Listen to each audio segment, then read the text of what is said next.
wanaagsan qayaarta wada naga daawanaysaa ku soo dhawaada warka telefishinka ilaa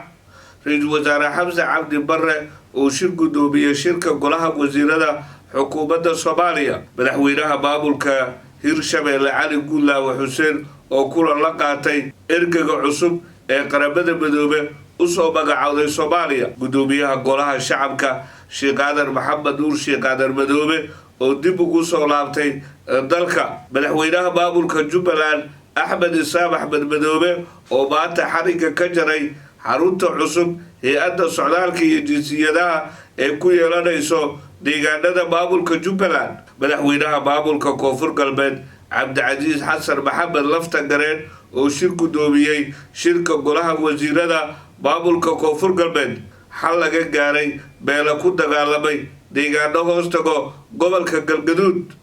intaasina waxay ahaayeen qodobadii wararka ugu waaweynay ee telefishinka ilaa